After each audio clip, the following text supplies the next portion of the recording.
Hi everyone, welcome back. Thanks for joining us today. We've got a brand new story to share with you. So let's begin.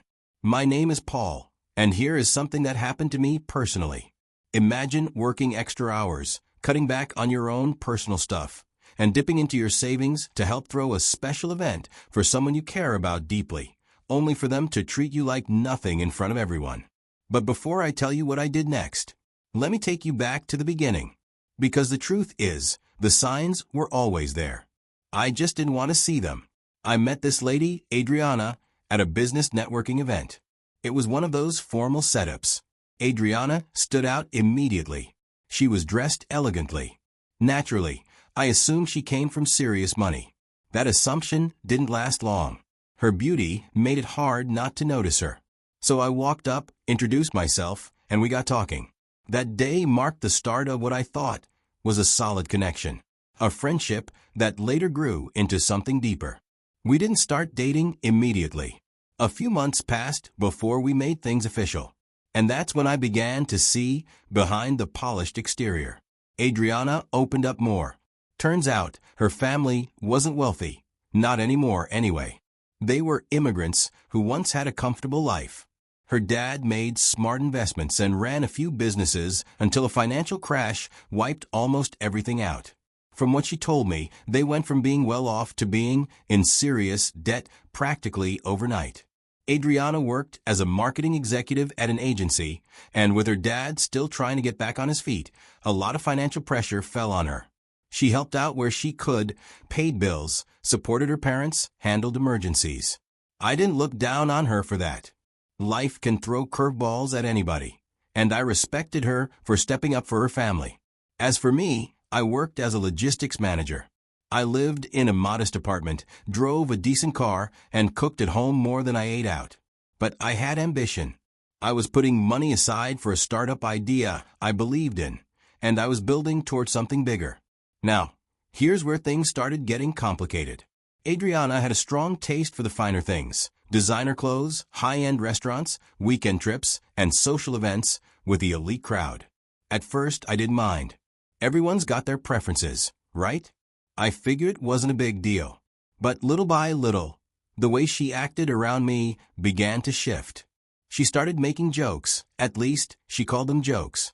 She'd correct me in front of her friends or roll her eyes when I brought up my startup plan, saying things like, "Let's talk about something real, okay?" Still, I let it slide. That's just Adriana being Adriana, I'd say to myself every time I felt the sting. I kept thinking she'd come around, that once we were further along, once she saw things get serious, she'd understand and appreciate it. I didn't realize then that I was slowly teaching her how to treat me. So, even with the red flags, I pushed forward. I was in love. Just a few months before our 2-year anniversary, I proposed. She said yes, and we started planning a future together. I was serious about her. That commitment didn't stop at words. I became more involved in every part of her life. She went through a tough financial stretch, and I stepped in. I didn't wait for her to ask. I just helped. She'd stress about bills or missed payments, and I'd find a way to make it easier for her. Her parents had their own struggles, too, and when they came up short, I quietly took care of it. Just doing what I thought a future husband should do. Then one time, there was the consulting gig she lost. She felt like a failure.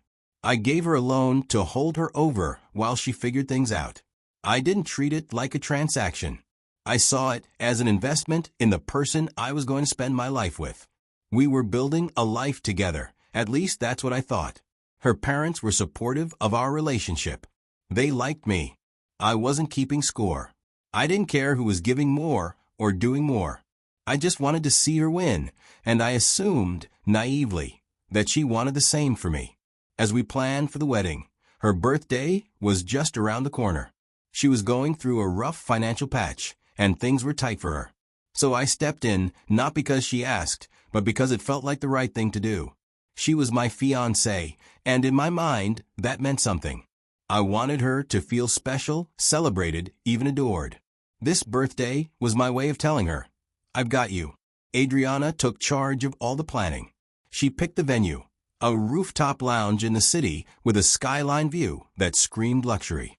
She curated the guest list, colleague from work, a few friends she'd met through her influencer circles, even some family members. She handpicked the caterer, going for one of those boutique-style services with fancy appetizers and mini dessert plates. I didn't argue. I just asked for the costs and took care of the deposits. By the time everything added up, I had covered more than half the expenses. It stretched me thin. I had to dip into some savings I was putting aside for my startup idea. But I did it gladly. I was proud to do it for the woman I believed I was going to spend my life with. On the day of the party, I wanted everything to feel like magic for her. I rented a sleek, black car. I wanted her to arrive in style. She stepped out of the house in a shimmering dress that turned heads, and I remember thinking to myself, this is her night. I wore my best suit to match the tone of the event and stand proudly by her side. When we got to the venue, I didn't try to insert myself into her conversations. I hung back. I held her purse when she needed her hands free. I smiled at her guests, offered polite nods, and stayed close enough in case she needed something, but far enough to give her space. It was her day, after all. I wanted her to shine. She was standing with a group of people from her job, and I was standing a few feet away when I noticed one of the women glance over at me and ask Adriana, "Who's that gentleman over there? He seems to be following you around." Adriana laughed. Then she said, loud enough for everyone in that circle to hear, "Oh, him? That's just my driver." The people around her laughed. I stood there, frozen. My brain didn't even process it fully at first. I thought I misheard her. But then I saw her face. That's when I realized. She just humiliated me publicly. I just waited for a moment when I could pull her aside. When I finally got her attention and asked her, "Why would you say that?" she looked at me like I was the problem. Then she said, "You should be grateful I even let you in. Look at the people here. You don't exactly belong." That sentence crushed something in me. I just nodded, slowly. And without saying anything else, I grabbed my jacket, turned around, and walked out. So, after that party, I was supposed to complete a few payments for the party afterward. There were some pending balances for the decorator and the caterer that I had agreed to handle before all that nonsense happened. But after what she pulled, there was no way I was sending another dime. Instead of reaching out to her, I took the next few days to sit with my thoughts and reflect on everything. I kept going back over everything, how many red flags I ignored, how often I brushed off the little jabs, the way she looked down on me. And I asked myself a question I should have asked a long time ago. Why did I let it get that far? Why did I convince myself that love meant swallowing disrespect? 2 days after the party, Adriana called. My phone lit up with her name, and for a second, I just stared at it. But I didn't pick up. Whatever she had to say couldn't matter more than what she had already shown me. She left a voicemail, said she needed me to send the rest of the money to cover the outstanding bills for her birthday. I didn't respond. I blocked her number. The next day, she tried again. A new number. I answered, thinking it might be someone else.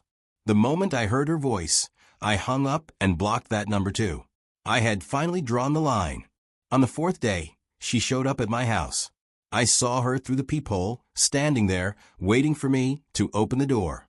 But I didn't. There was nothing left to say. She had already said everything when she introduced me as her driver and told me I should be grateful just to be at her party. Eventually, after a few knocks and a few minutes, she left. I watched her walk away without a word. 2 weeks had passed since Adriana's birthday party. I hadn't spoken to her since. Blocked her calls. Ignored her texts. I heard a knock on my front door one quiet Saturday afternoon. At first, I thought it might be a delivery or a neighbor, but when I opened the door, it was Adriana's parents. Her parents looked uncomfortable, clearly unsure how to start the conversation. The first thing I noticed was the expression on their faces. "Paul," her mother said softly, "we're so sorry to bother you like this." They didn't waste time with small talk. They came right out and said they had heard about what happened at the party. Adriana had told them I stormed out over nothing. But they didn't buy it. One of her friends reached out to them privately and told them what really happened. How Adriana had called me her driver.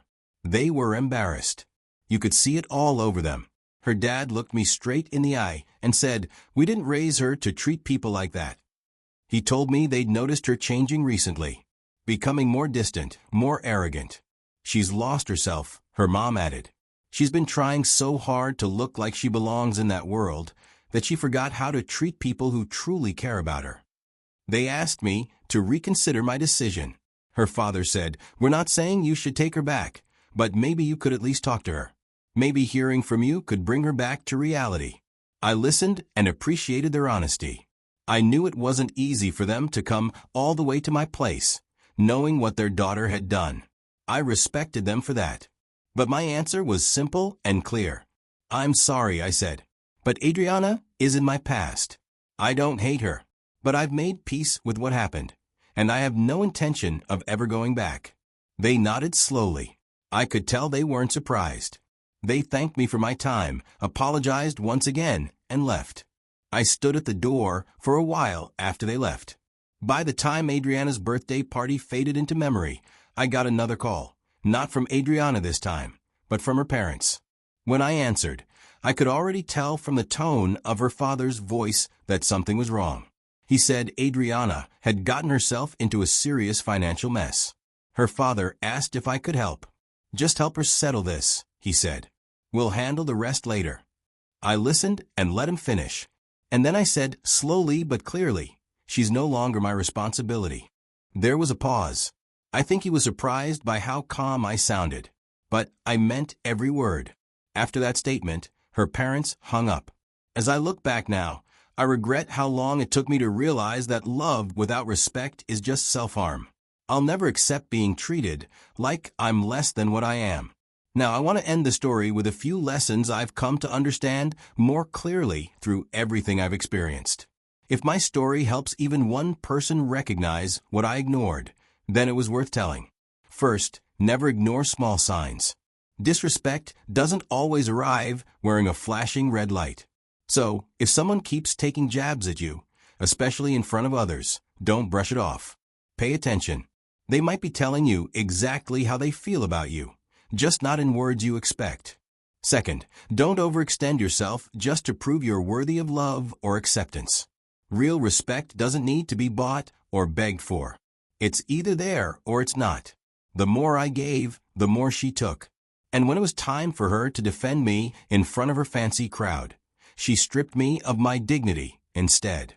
Third, silence can be louder than rage. I've come to realize sometimes walking away is the loudest statement you can make. It tells the other person, "You don't get to treat me like that." It's not about revenge. It's about choosing your peace. Fourth, and maybe most important, anyone who needs to belittle you to impress others is not your partner. That's not love. That's insecurity wearing a pretty face. So if you're watching this and you're in a relationship where you feel like you're constantly trying to earn basic respect, take a step back. Ask yourself, are they proud of you? Or are they just proud of what you give them? Thanks for listening to my story. I appreciate every one of you who made it this far. Now I'll leave you with one question. What would you do if you were in my shoes? Let me know in the comments. I'll be reading.